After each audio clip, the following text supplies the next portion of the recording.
Pour joindre l'émission On s'investit, composez à Montréal le 514-524-3708, à l'extérieur au 1-866-450-3000 ou encore par courriel à onsinvestit@tva.ca.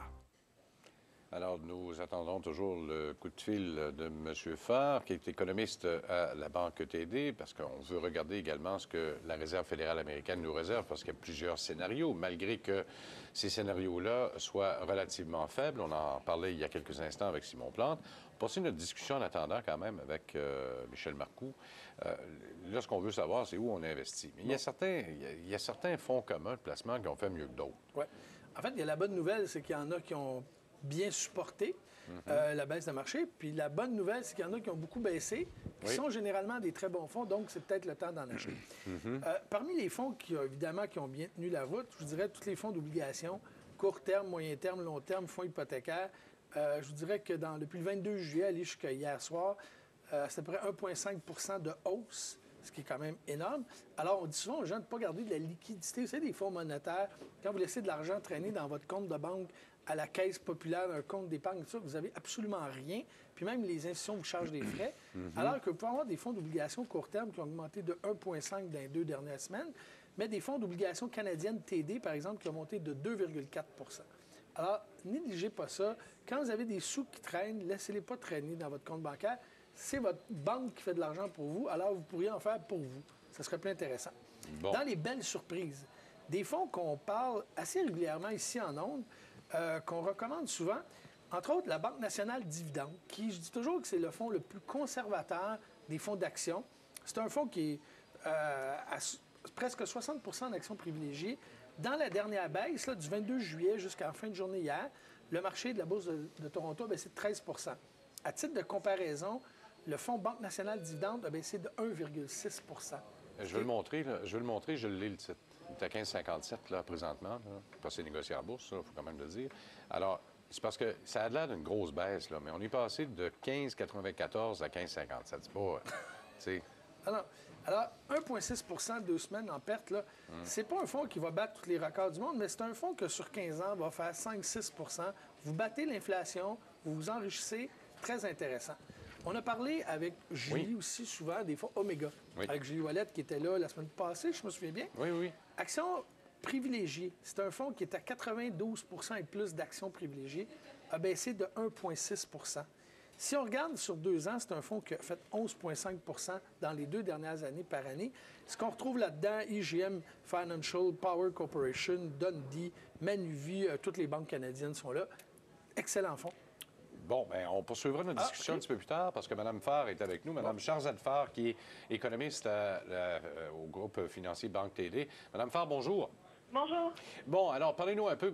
La raison pour laquelle je voulais vous parler ce midi, c'est un peu faire une avance sur la Réserve fédérale américaine qui va parler à 14h15 cet après-midi. Les scénarios, il y en a quand même quelques-uns qui sont disponibles. Il y a quand même quelques outils pour la Réserve fédérale américaine afin d'aider le marché un peu là, et peut-être faire fonctionner un peu mieux l'économie.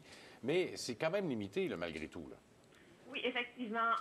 Donc, on s'attend à ce que la Réserve fédérale américaine annonce qu'elle reconnaît qu'il y a une certaine faiblesse dans la confiance des investisseurs sur les marchés boursiers et que, par conséquent, les taux d'intérêt pourraient demeurer au faible niveau qu'ils sont actuellement pour une période de temps plus longue que prévu. Elle pourrait aussi suggérer qu'il y aurait possiblement une 3e ronde d'assouplissement monétaire par la Réserve fédérale américaine, sous peu. Bon, mais comment la Réserve fédérale américaine pourrait-elle augmenter son bilan alors qu'avec 2300 milliards d'augmentation de son bilan, on n'a pas réussi à faire ce qu'on voulait faire? Parce que l'argent, là, niaise d'un banque un peu partout, là. Oui, c'est vrai. Il y a déjà 2,3 trilliards de dollars qui ont été investis. Mais on s'attend à ce que d'autres mesures pourraient peut-être stimuler l'économie américaine. Parce que là, on demeure vraiment à la marge d'une récession économique. Est-ce que vous craignez cette récession-là, comme plusieurs parlaient hier, qu'on est juste sur le bord? Là? Parce que ce que le marché disait au cours des dernières journées, c'est un peu ça. On s'en va vers une récession, on s'en va le nez dans le mur. Pourtant, les statistiques nous disent le contraire. Au service économique TD, on croit qu'il y a une chance sur 3 que l'économie américaine rentre dans une récession économique. Donc, on attend d'autres données économiques cette semaine ainsi que dans les semaines à venir pour confirmer ou refuter cette hypothèse. Qu'est-ce qui vous ferait changer d'avis ou abaisser votre niveau d'inconfort face à la possibilité d'une récession aux États-Unis? Bien, les indicateurs économiques, comme par exemple cette semaine, on attend des données par rapport aux ventes au détail aux États-Unis pour le mois de juillet. Le consensus du marché est d'une croissance de 0,5 par rapport au mois précédent. Oui. Si les données indiquent une croissance plus forte que 0,5 les marchés boursiers pourraient grimper.